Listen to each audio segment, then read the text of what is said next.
Hi, I'm Coach Dan Gordon, and welcome to my podcast for badass entrepreneurs only.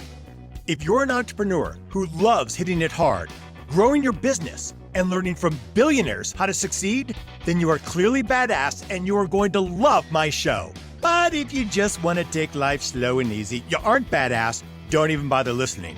For the rest of you, strap in, for Badass Entrepreneurs Only is taking off now. Today, we're going to be talking with a very, very successful person. Now, what image just popped into your head when I said that? A very, very successful person. Do you see a giant mansion, a yacht, a helicopter, maybe a big office building with someone's name across the top? Well, my guest has all those things. A mansion, a yacht, a helicopter, a big office building with his name on the top of it. And I wanted to talk to him for two reasons. One, I want to know what it feels like to have all that stuff, right? But two, and more importantly, I want to know how he did it. Because clearly this guy is thinking thoughts and doing things that most of us aren't thinking and doing. What is it? We're going to find out. I talk a lot about success on this show. And the problem is most people confuse success with money. It's not the same thing, not by a long shot. But don't get me wrong, money's great. It tells you that you're doing something that a lot of people find valuable. But for some people, success is about being happier, more satisfied, having more free time, more love, getting what they truly want out of life. Success is whatever you define it as. But getting there, that's a different story. I want you to imagine that you're standing on the edge of a cliff. On the other side, across a 1,000-foot drop, is another cliff. That cliff is where success lives. Now, spanning this gap between you and success is a dangerous rope bridge. Cross that bridge, you get everything you want. But the problem is that bridge is straight up horrifying. Crossing it, you think, might kill you. So what do? Well, we don't like to admit when we're afraid of something, do we? So instead of facing our fears, we create these little stories to justify not taking action. These stories all tend to start the same way. Something like this. I'm not ready yet. I can't afford that. I'm too busy right now. Yeah, I'll get to it. I'm just being lazy. The funny thing is, when you tell these stories, they don't sound like stories at all. They make perfect sense. Let's say crossing that rope bridge is going to cost you $10,000. If you don't have the money, you can't afford it. If it takes a week to get across it, you don't have the time. Or maybe you want to do it, but you're just being lazy. Are these stories? Or are they just the truth? Every great person who ever lived, from Dr. King to Steve Jobs to Mother Teresa to Elon Musk and on and on and on, all had the same doubts and fears that you do. They all had a choice to live in their story about why they can't, or to feel the fear and do it anyway. So do you. But the real problem is, with every challenge you avoid, the stories you create become more and more believable until your life becomes just a bunch of stories you sit around telling yourself and telling other people why you can't have the success that you want. So what do? Are you screwed? Not by a long shot. All you need is a little support. Someone by your side who has already crossed that bridge and who can navigate you every step of the way. That's what I do every day, all day for my clients. They have a coach. Me. That's why they succeed. I've been doing this for 20 years and I have a coach. That's why I succeed. You need a coach, a mentor, a guide, someone who can get you across that bridge to the life you want to live. If this makes sense, I'm going to give you something that I know will help. It's my blueprint called Jumping the Gap, Kill Your Story, and Take Action. I want to help you get what you want in life, and this will help you do that. To get my book, just send a text to my phone, 213-409-8366 and text the word GAP. 213-409-8366 and text the word GAP, G-A-P. So allow me to introduce my guest. We are truly blessed to have with us a billionaire, Glenn Stearns. That's billion with a B. Glenn has not only had a lot of money success in his life, but a lot of other types of success as well. Glenn was featured on the show Undercover Billionaire on the Discovery Channel, where he was given the task of building $1 million business from scratch in just 90 days. But more than that, he only allowed himself to do it starting with $100. Not using his contacts, not using his name. He was just a guy with $100, a truck, and 90 days. Did he do it? How did he do it? Glenn's going to talk about that. He's also going to share his newest venture, Kind Lending. Glenn made his fortune in the lending business and now has launched Kind Lending, a new identity in the wholesale lending mortgage business. I have so many questions for Glenn, it isn't even funny. So let's just dive right in. Hey, how you doing, Dan? It's so good to meet you. I feel like I already know you a little bit from watching your show and your YouTube channel. But the first thing I want you to share is, would you tell my audience about your very privileged, very wealthy, silver spoon in the mouth upbringing? Absolutely, absolutely. You know, it's funny because I'm listening to you and I mean, everything you're saying is exactly how I feel about success and what we measure it by, you know, and you know, and a lot of that for me has come down to really one main word, which was happiness. And you mentioned that. You can look at it with money, or you can look at it with toys and other things, but I've found that, you know, in the end, what's all going to matter is, you know, did we live a fulfilled life, and are we satisfied with what we accomplished, and did we leave a mark, if that's what we were trying to do. But yeah, you're right. I had a very lavish upbringing, right? My mom cleaned homes. My dad was a printer. We lived in an apartment. They struggled with alcohol and drugs, but it was a happy family in a weird way. I mean, you knew only what you knew, right? You know, Glenn, you're being humble, and I appreciate that. But let's go a little deeper here, okay? Let's talk about what happened when you were in, what was it, the 8th grade? I had a child when I was in 8th grade, 14 years old, yes. Wow. That was a little shock to the system, to say the least. Yeah, so, I mean, like 4th grade, you know, I had dyslexia real bad, so I was held back in 4th grade. I did have a child in 8th grade. You know, I went off at that age. And by 10th grade, I had an intervention with my teachers, my mom, and everybody saying I'm out of control, drinking and crazy stuff, and just falling into the same cycle as my parents. And yeah, it makes sense. I mean, that's what happens when a kid grows up in that kind of environment. But why do you think you persevered and were so resilient when most people who grow up in that way, in that kind of environment, most people would just crumble? I mean, what made you so resilient? What I found, and goes back to fear, right?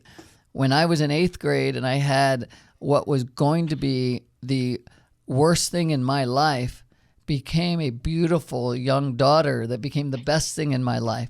So I began to associate trouble and issues with wonderful outcomes after you look at it. If you look at anything, I think we learn over time. In the moment, it feels very painful and hard to deal with. For me, I think it got rewired to where I realized every time I've had this real big down draft and things were really going poorly, I go, okay, something really good's going to come out of this, you know? And so I've lived in excitement, not fear about what was around the corner. You know, my mom was, when we were young, my mom would put us in the car, let's go kids, we're going to get lost, you know? And we would drive and drive and drive, and then we'd pull over on the side of some country road, and she'd go, "Oh no," and we'd say, "We're lost," and it was so fun to find your way home and to see how to get back. And so if you start associating being lost with happiness and excitement versus fear, a lot of great things can come. And then when you do that, you see opportunity, right? And you look at these these stock market turns that we've had recently, and there's been a lot of great opportunity, right? But if everybody's running for the door, maybe I should be running for the door. And I've never felt that way. I always run the other way. And do you think, Glenn, maybe it was that getting lost game that your mom played with you? Was that part of what gave you the courage to like try new things? Oh, absolutely. I think maybe my dad was probably out of control at the house and wanted to get me, who knows why, right? My mom wiring my brain to allow the uncertainty to be your friend has really helped me, and later in life, I realize I like being in a place of uncertainty. I put myself there many, many times. Yeah, clearly. And I'm wondering, was that the impetus for leaving Maryland and driving across country to California, getting lost? Well, I was in college and I was at a bar and this is old. I don't want to do this anymore. And so I said, I want to go. Let's go. Let's drive across country and see what's out there. And that was one thing, was just getting in the car with a buddy of mine and let's go to California. Let's see what's out there, and we just drove until we couldn't drive any farther. We sat on the stoop of the Queen Mary and the Spruce Goose in Long Beach going, it's only ocean. There's nowhere else to go. We can't go west any farther. Yeah, and I think that's a big part of success and creativity. There's nowhere else to go, so let's just see what we can create. I'm dyslexic, and I don't know if you went through this, but when I was growing up, I was called stupid and retard and a lot of other things because, I couldn't read. But, I think it also shifted my mind in a way that really opened up my creativity. And I'm just wondering if that happened to you. Yes, I do. And I think I have one son that struggled with being very dyslexic and having a lot of trouble reading and everything. And he's just grown with his personality and the ability to connect with people. And that's, I think, the compensation, right? And we get that a lot. And so it's okay. I think we compensate anywhere we go, First, thank you for being so open and sharing all these intimate pieces of your life. In my research for today's show, I watched a lot of interviews with you. And most people ask you the same kind of questions over and over. And I kept thinking, God, what can I ask him? So this isn't boring and he's just repeating the same stuff. And I think I came up with something. Alrighty. So here it is. I find that most people, when they take on a new challenge, the thing they're afraid of most is failure. Now, for me, luckily, I've had the advantage of trying new things and failing and getting back up again and doing that so often that failure really doesn't bother me anymore. But I'd have to think that you've had some kind of similar experiences. So would you be willing to talk about some of the lessons that you've learned through failure? Would that be okay? What I've found in building a business, why I've had my employees and partners forever, they start and we don't ever leave each other usually, is because we go deep, right? We share in and being vulnerable with each other. Wow. And so that means you need to expose your flaws. And, there's no one perfect, okay, obviously. But, I think I'm pretty good in this, but all this area I'm really bad at. So why don't I find other people that can fill in those gaps? And then as a team, boy, are we going to look really, really, strong together, right? It's funny because I asked the same question to Richard Branson and he, never looked at it like failure either, everything was oh no, I learned a really lot from that, and so I'm trying to think everything I think of, I can't think of anything I failed at, but I had a lot of lessons along the way. Yeah, and I guess the real reason that I'm asking that, Glenn, is I really want my audience to know from someone who's had a lot of ups and downs, like, how do you do it? Like, what's the mindset for struggling and getting back up again? All right, I'll give you one that is the best example that I'll ever have. Okay. Thank you. And that is, I created a company, a lending company that bared my name, national company that we did, millions of homes, and I've been very, very proud of that company. And I sold a majority of that to a very large Wall Street firm 5-6 years ago, and I gave up control. They took their role of ownership, and it was a lot different in how they ran the company than how I would run the company.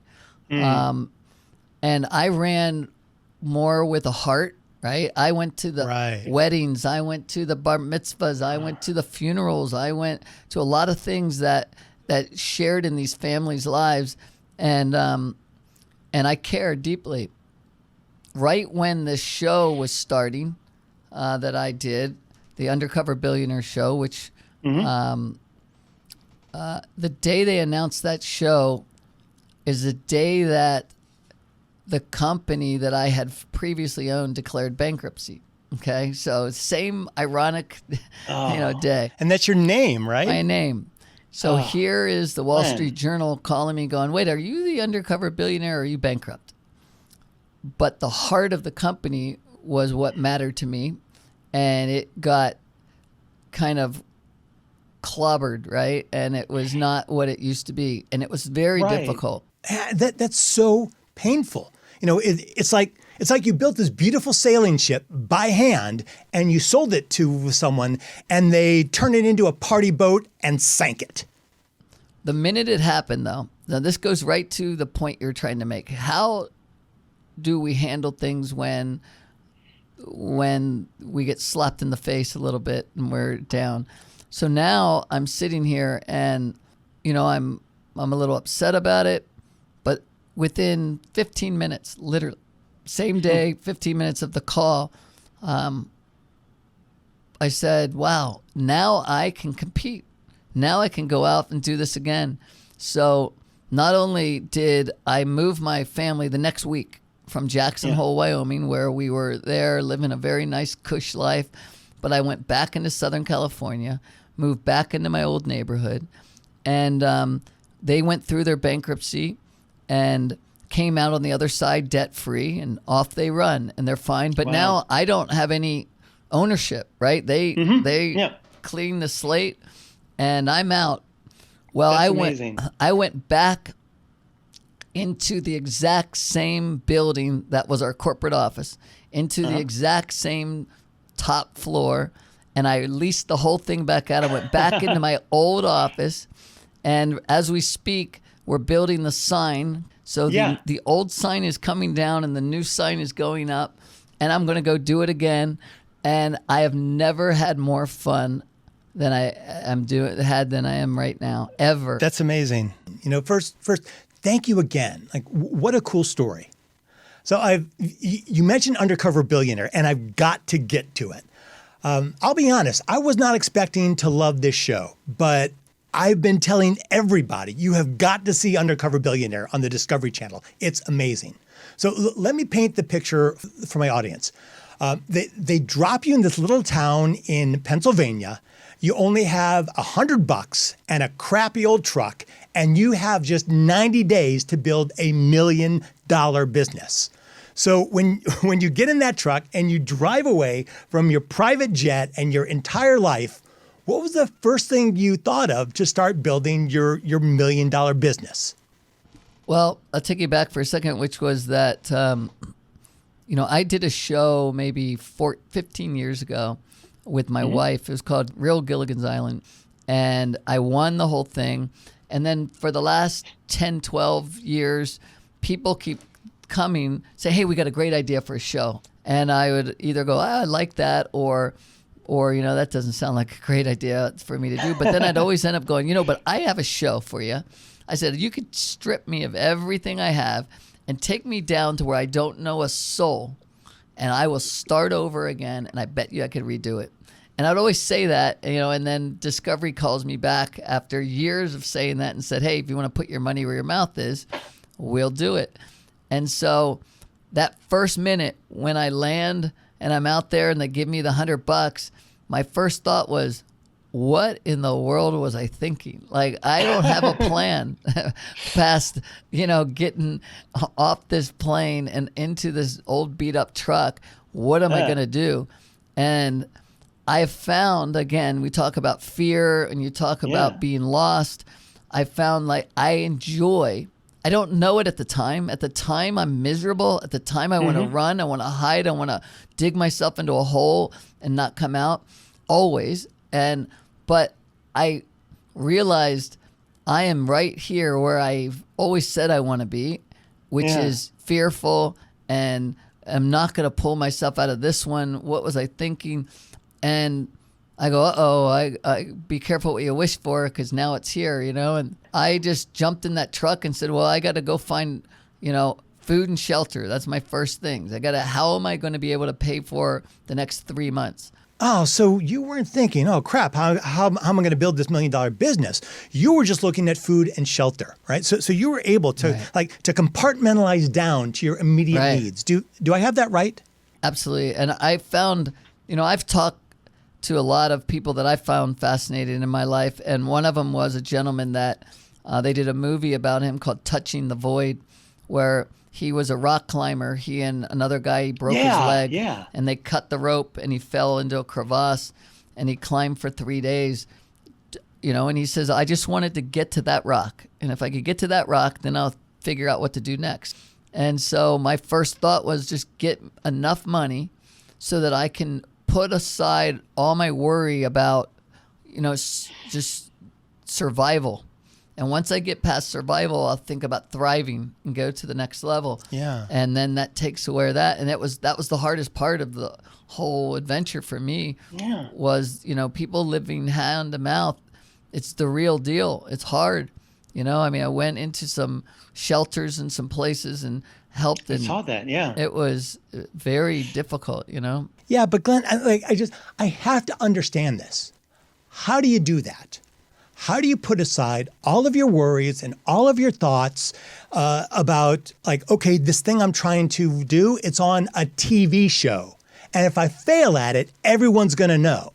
How do you keep those thoughts from swirling around in your head? Because that's why most people resist taking on any new challenge. Right. It might be part of that wiring, because I've never, I've never thought you just said it. What if I fail? I have to pay this $1 million. It was never about money. I've, for one reason or another, and I don't know why, but I've never dwelled on things that are out of my control. If they're out of your control, why are you going to spend a second on it? What difference does it make? And so I don't think about those type of things. I just think of what's immediate in my control. And then when I get some time, usually it's in the shower where I sit for a while. And yes, that means I waste a lot of water. I just sit and I just think about the bigger picture. So is that why on the show you wanted to stop sleeping in your truck just so you could have a place to take a shower? Is that the only way that you could devise your grand scheme? Right. The secret to your success is just because you shower more often. That's right. It's funny, but it's true. I mean, I think we all need that quiet space wherever we want to do it, and and whatever we want to call it, and call it meditation. It doesn't matter, but you need to clear your head, and you need that time by yourself, I think, to regroup. And I have found that others around me don't have a similar stomach for a lot of it. They usually they say we've gone too far too fast, and I'm like, what? It doesn't seem to bother me as much as it does them, but One of the things I really appreciated about the show Undercover Billionaire was the way you talk about selling.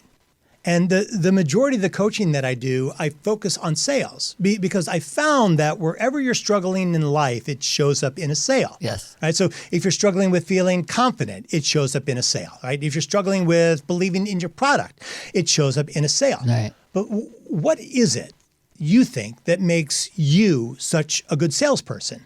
And what is it that makes someone like a really bad salesperson? Most people are always selling. Right? Like we sell to make friends. We sell to find a significant other. And what I found is that being authentic, right, and being real says to me, okay, this is my way of selling. A lot of times you end up saying things to people that you think they don't want to hear, right? Because it's painful. Yeah, I do that a lot. Yeah. And when you tell them things they don't want to hear, most of the people beat their chest in the desk and they hit the wall and they walk out of there and they come back and go, thank you. Like they know they need to hear it. They know that's how they grow, right? Yeah, got it. And do you use that same philosophy in your leadership? Like, how do you lead? I've led through what I call, and a lot of people call, servant leadership, right? I work for you. That helps me because I can come across a little more real and not, again, when people live in fear, this is the boss. He might fire me if I say something wrong. Some of those people felt it. If you bring up something that's not working right, then you are showing the flaws in the system, and this is a reflection of management. Well, I'm the exact opposite. Please bring up the flaws because we all make mistakes and we just want to make it better quicker. But if we hide it under the rug, then it's just going to percolate under there and it's going to become a bigger problem later. Right. Like I tell my clients all the time, don't focus on fixing problems, right? You want to create new systems so those problems don't happen again. That's right. The other thing I wanted to ask you about is that on Undercover Billionaire, like it was amazing. People would work for you without you being able to pay them much. Right. And they still, they busted their ass for you. And this is important because what I saw is that you inspire something inside of people that makes them want to be like greater versions of themselves. And so is this a skill that you developed, or is that just like a part of who you are? Just being a student of reactions and people and everything and trying to be that. I've learned that when I am upfront or when I am engaged and when I listen and when I care, I seem to get a deeper relationship with people, and that means a lot to me. I guess what I mean by that, people have always asked, like, didn't you just think she had the most beautiful eyes, or didn't he have the best teeth? I'm like, I didn't even see her eyes or his teeth. I was looking at, like, did they blink too long? Do they look away when they talk to you? Like, is this person a truth teller, or is this person somebody that doesn't want to be here? And so I'm analyzing someone's face to see whether I want to spend more time and get closer, or I just don't want to be around them. Glenn, I know that you had a really difficult upbringing.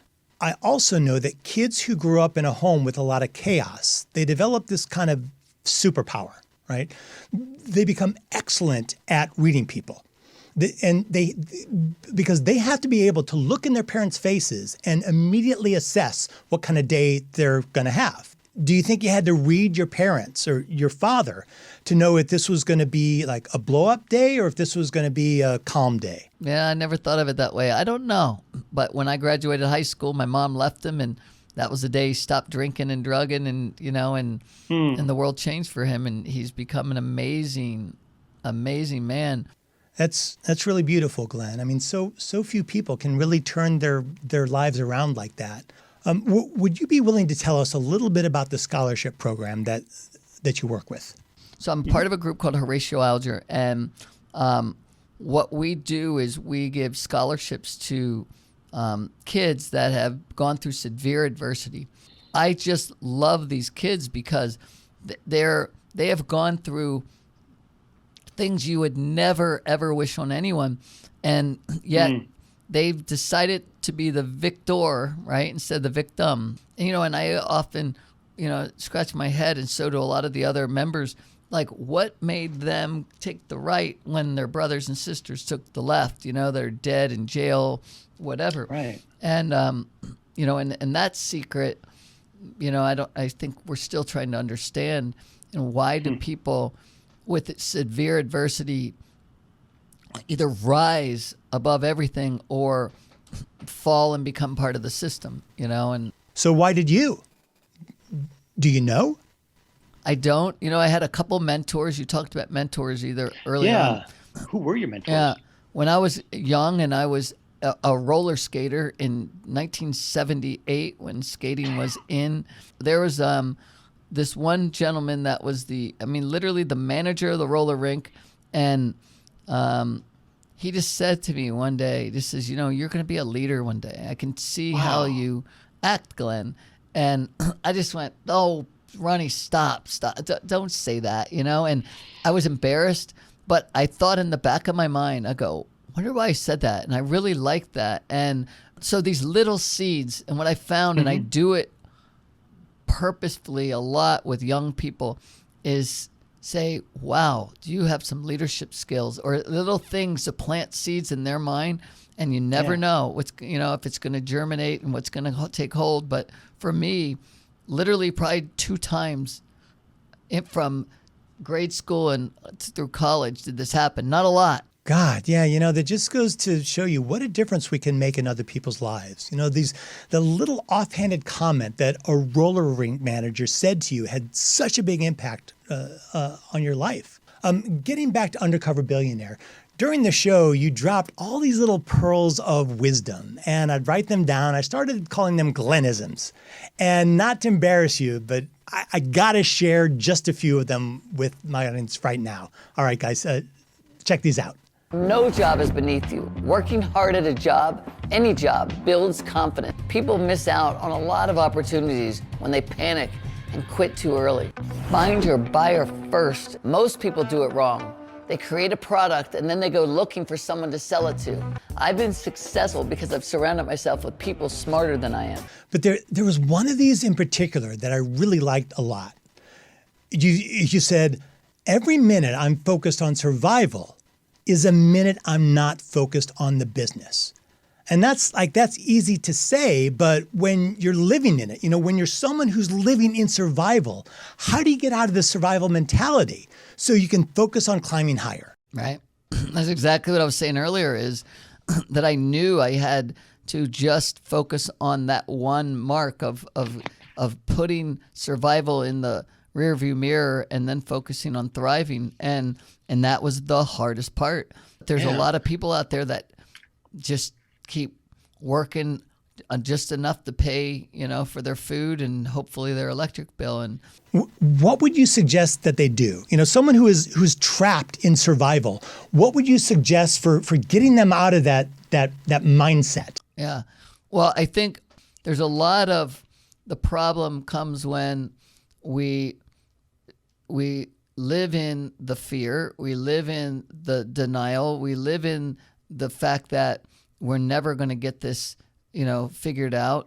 When you spend the time talking yourself out of why you're going to do something versus just doing it, you've lost a lot of time, right? And, you look at people that get up on that high dive, these young kids, they go to the end, they go, whoa, this is a lot higher than I thought it was, right? Yeah. And so whenever I got up on the diving board, I looked, I went, whoa. And then I just dove, right? Like, why you sit and think about it? It's not going to do me any good. Yeah. So what I hear you saying is that you take action before you let your mind start to tell you the stories that creates the fear that would keep you stuck. Is that it? Right. You see, if you focus on the story that will talk yourself out of whatever this thing you fear at the time, versus look at the bigger story, which I always love to look at, which is, I can't wait.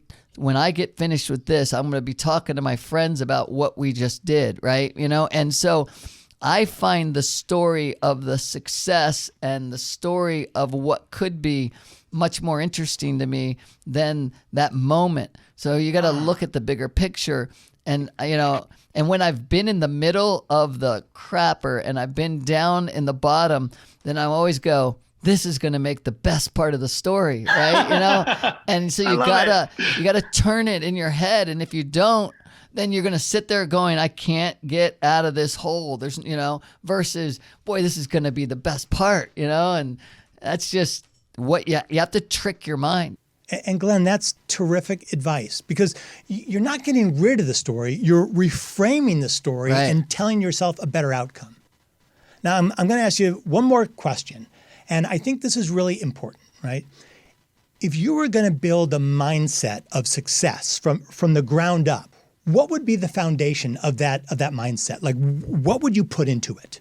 I go back again to looking at the bigger picture versus the moment you're in the middle.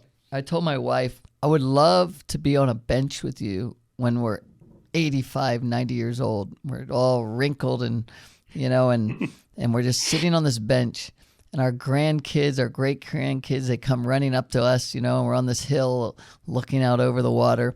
And they look at us and think, they never lived, and I'll just laugh and go, you have no idea, kid, what we went through and what fun we had. And so there's a goal down the road. And my goal, if you talk about the foundation, is to be able to take my last breath and feel very, very satisfied that I lived the best life I could live, that I didn't just sit back and live in fear, that I took every swing I could, and I went down, swinging, and I was very, very, and I left a path, so to speak, of happiness and people feeling touched and inspired. And those are the kind of things I want to do. So when I take that last breath, I want to smile. So every day I literally think, am I working towards that goal of feeling I did the best job I could? It's interesting to me that you say that, because your life as it is now essentially began on a bench. That's right. When you made that choice, when you said, I want to live a bigger life, I want to create great things, that happened on a bench in California. That's right. And now it seems like this bench concept is... Kevin McCarthy, our house leader, has said to me, I want you to get that bench, Glenn, and go back. Because I did. I sat on that bench in Corona del Mar and got it totally inspired. And I said, wow, I want to make something of myself. And I walked out to the man on his yard. What did it take to get this house, sir? I know I can do it. And he was like, Senor, I'm the gardener. I said, I think the guy's in real estate, but I'm not the owner of this house. And, I was like, all right, I'm going to get into real estate. And I mean, that's literally, truthfully, the story and how it happened. And but you got to have a vision, right? It's important to have a vision. Yeah. So before we wrap up, I want to talk to you about your new company, your foundation. And I also want to talk about, how do we connect with you? First off, connecting, I'm on all the social media sites as Glenn Stearns. So GLENNSTEARNS. So I think I'm that on Facebook and Instagram and whatever the other ones are. I'm on all those. And then we have a podcast, and it's called Grit Happens as well. So Grit Happens is our podcast. Fantastic. Good. And so we're out there just as we can. We started Kind Lending in a wonderful, different world. We're out there making fun of ourselves and we're laughing. And, when you think about work, you're there for more of the time in a day than you are with your families, Yeah. And so it's been happening, and it's magical right now. Everybody, is really, really enjoying themselves. And we feel like we kind of got the lightning in the bottle as we had from the past, and so I'm really proud of the company. Glenn, I could literally talk to you for hours. Everything that you've talked about today, everything that you've shared, it's about living a better life. So what have we learned today, Glenn? We've learned it's important to take more showers. Right. We've learned about staying out of the survival mentality. We've learned to inspire people with our vision. We've learned the value of sitting on benches. But seriously, We've learned it's all about finding the thing that creates the most happiness and contentment for ourselves. And clearly for you, Glenn, that's been about giving back and about making a better life for other people. What you've said today and throughout the show, that's the message I kept seeing. How am I giving back? How am I creating deeper relationships? How can I reach this person's heart? I think for a lot of people, those things sound trite or unimportant when it comes to business. You know, people say, well, I'll do all those things once I become wealthy. Right. I like what you said on the show. You said money magnifies, right? Oh, yeah, absolutely. And what you explained is that whoever you are now, you will only become more of that with money. Like if you're a giving person now, you become more giving. If you live in scarcity now, you feel even greater scarcity with more money because you become obsessed with the fear of losing it. I know that sounds crazy, but I see it all the time. If you want to connect with Glenn, and you'd be crazy not to, listen to his podcast called Grit Happens. Check out his company, Kind Lending, at kindlending.com. You can check out Glenn's personal website at glennstearns.com and watch his videos on YouTube. Just go to YouTube and search for @GlennStearns. And finally, watch Undercover Billionaire on the Discovery Channel at discoverychannel.com. Glenn, thank you so much for being here. I just love what you shared today. And thank you to my audience for hearing Glenn's words and challenging yourself to step up to new ways of being. Thanks, Dan. And before we wrap up, I want to remind you to get a free copy of my book, Jumping the Gap, Kill Your Story and Take Action. Just text the word GAP, G-A-P, to 213-409-8366. It will help you take bold new action on your entrepreneurial journey. Text the word GAP, G-A-P, to 213-409-8366. And I also want to thank you. Yeah, you. The you who is listening to this show right now. Thank you for opening your mind and stepping into the world of infinite possibilities. My guests, all of them, breathe the same air you do. There's nothing stopping you from taking bold action, opening up your world, challenging yourself to step up and live your life unlimited. I'm Coach Dan Gordon. Thanks for listening. Now get out there and show the world the next greatest version of you. Hey, if you have some thoughts about the show you'd like to share with us, or if you think you've got what it takes to be a guest, send me a text at 213-409-8366. Let me know what you think, or let me know why you think you'd be a great guest for this show. Thanks again for listening. I hope you're inspired to unleash your badass self on the world.